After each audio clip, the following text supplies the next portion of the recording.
కాబట్టి ఆ విచారణ చేసి అది ప్రభుత్వ సొమ్ము, ప్రజల సొమ్ము, తెలంగాణ ప్రజల సొమ్ము, ప్రభుత్వ సొమ్ము.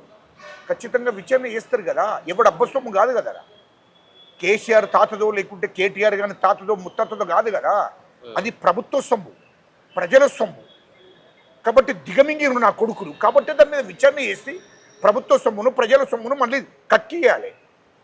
అది ఎవడబ్బ సొమ్ము అని ఊరుకుంటారు? విచారణకు రావాలి. విచారణకు నువ్వేంద్రా, వాడు ఒక దొంగ. విచారణకు దొంగ రాకపోతే ఎవరిస్తారు? వాడు దోపిడీ చేసిన దొంగ. కాబట్టి వాడిని కేసీఆర్ అంటూ వెళ్ళకపోతే ఎవరు వెళ్తారు?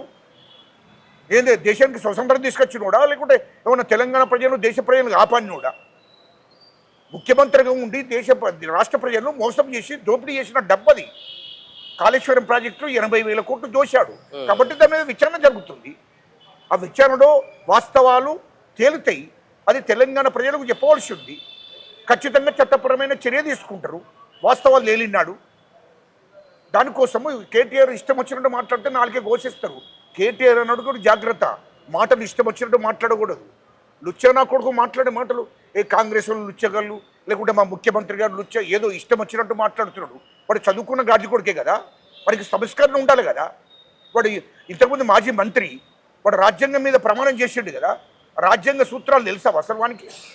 రాజ్యాంగం మీద ఎమ్మెల్యే కూడా రాజ్యాంగం మీద ప్రమాణం చేసిండు కదా. వాడికి ఆ సంస్కారం లేకుండా ఇష్టం వచ్చినట్టు మాట్లాడితే దురహంకారంతో మాట్లాడుతున్నాడు. వాని అహంకారం దిగిపోతుంది ఏదో ఒక రోజు. నాడికే ఘోషిస్తారు నా కొడుకును. మా ముఖ్యమంత్రి రేవంత్ రెడ్డి గారిని ఒక మాట కూడా మాట్లాడినా. అది జాగ్రత్తగా మాట్లాడని నేర్చుకోకపోతే ఇంటి మీద దాడి చేస్తారు, నిన్ను పండబెట్టి తొక్కుతారు. అది గుర్తుపెట్టుకో కేటీఆర్. జాగ్రత్త రావాలి. ఒక రాష్ట్ర ముఖ్యమంత్రిని మాట్లాడే పద్ధతి ఏంద్రా? నువ్వు మంత్రి స్థాయి అనేది. మరి ఆనాడు నీ అయ్యే ముఖ్యమంత్రి ఒక తాగుబోతు, ఒక దుబాయ్కి మనుషులను సప్లై చేసే ఒక లుచ్చానా కొడుకు, మొత్తం రాష్ట్ర సంపదను దోషినం ఏమంటారు? కేసీఆర్ ఒక దొంగ అంటారు, ఒక లఫంగి అంటారు. ఏమనుకుంటారు? ఒక నీతి నిజాయితీగా ఉండి పరిపాలన చేస్తున్న మా ముఖ్యమంత్రి రేవంత్ రెడ్డి గారిని ఇష్టం వచ్చినట్టు మాట్లాడతావా? ఎందుకంటే నీ అయ్యే దొంగ కదా, నువ్వు దొంగ కాదా? 3 లక్షల కోట్లు దోసుకున్నాను నీ కుటుంబం. మీకు ప్రభుత్వాన్ని నడిపోస్తలేదు, మీరు ఇచ్చినటువంటి గ్యారంటీలను మీరు నెరవేర్చేటువంటి పరిస్థితి కనపడతలేదు కాబట్టి కమిషన్ల పేరు మీద ఈ నాటకాలు ఆడుతా ఉన్నారని అంటా ఉన్నారు. వాడవాళ్ళు లుచ్చానా కొడుకు కేటీఆర్ అన్నట్టు 140 ఏళ్ల చరిత్ర కాంగ్రెస్ పార్టీది. ఈ దేశాన్ని పరిపాలించింది కాంగ్రెస్ పార్టీ. ఈ దేశంలో ప్రాజెక్టులు కట్టింది కాంగ్రెస్ పార్టీ. ఇలాంటి స్కాములు చేయలే కాంగ్రెస్ పార్టీ. ఈ దేశంలో ప్రాజెక్టులు ఉన్నాయి అంటే కాంగ్రెస్ పార్టీ కట్టినాయి. ఇవాళ ఎస్ఆర్ఎస్పి కట్టిందంటే కాంగ్రెస్ పార్టీ. దేశంలో ఉన్న మొత్తం ప్రాజెక్టులు కట్టిందంటే కాంగ్రెస్ పార్టీ కట్టింది. అర్థమైందా? కాంగ్రెస్ పార్టీ ఈ దేశంలో ప్రాజెక్టులు కట్టింది అంటే ఆ చరిత్ర ఉన్నది కాంగ్రెస్ పార్టీ. ఇలా దేశ ప్రజలు పరిపాలించిన పార్టీ కాంగ్రెస్ పార్టీ. ఇలా దేశ ప్రజలు సంతోషంగా ఉన్నారంటే అది కాంగ్రెస్ పార్టీ కారణం. ఈ దేశానికి స్వాతంత్రం తీసుకొచ్చిన పార్టీ కాంగ్రెస్ పార్టీ. తెలంగాణ రాష్ట్రం ఇచ్చిన పార్టీ కాంగ్రెస్ పార్టీ. ఇలా తెలంగాణలో రాష్ట్ర ప్రజలకు సామాజిక న్యాయం చేస్తున్నది కాంగ్రెస్ పార్టీ. అది గుర్తుపెట్టుకొని మాట్లాడాలి కేటీఆర్. ఇష్టం వచ్చిన మాట్లాడితే నాలుగే ఘోషిస్తారు అని చెప్తున్నా.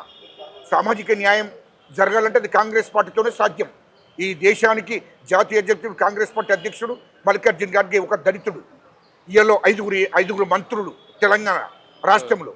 ఈయల స్పీకర్ ఒక దళితుడు, డిప్యూటీ స్పీకర్ ఒక ఎస్టీ, ఈయలో ఆదివాసీ ఒక మంత్రి సీతక్క. ఈయలో అందరికీ సామాజిక న్యాయం బీసీలు.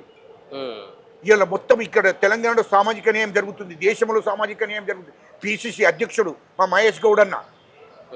ఇంత సామాజిక న్యాయం జరుగుతుంటే ఓర్తలేరు వాళ్ళు. బీసీలకు ఎస్సీలకు అధికారం ఇస్తే ఓర్తలేరు నా కొడుకులు కేసీఆర్ వాళ్ళ కుటుంబం ఓర్తలేదు. లుచ్చానా కొడుకులు మాట్లాడితే ఇష్టం వచ్చినట్టు మాట్లాడితే తప్పుడు ఒప్పులైతే ఏంది? ఇవాళ 3 లక్షల కోట్లు దోసుకున్నారు. ఇవాళ 30,000 ఎకరాల భూమి తెలంగాణ చుట్టూ 30,000 ఎకరాల భూమిని మొత్తం నిజాం వంశస్థులకు సంబంధించిన భూమి అది ధరని తీసుకొచ్చి 30,000 ఎకరాల భూమిని ధరలు ఎక్కించుకున్నారు. కేసీఆర్ బీనామీ, కేటీఆర్ బీనామీ, హరీష్ రావు బీనామీ, కవిత బీనామీ పేర్ల మీద ఎక్కించుకుని వీళ్ళు హైదరాబాద్ చుట్టూ 30,000 ఎకరాల భూమిని వాళ్ళ బీనామీ పేర్ల మీద పెట్టుకున్నారు. ఎవడబ్బసం అదంతా?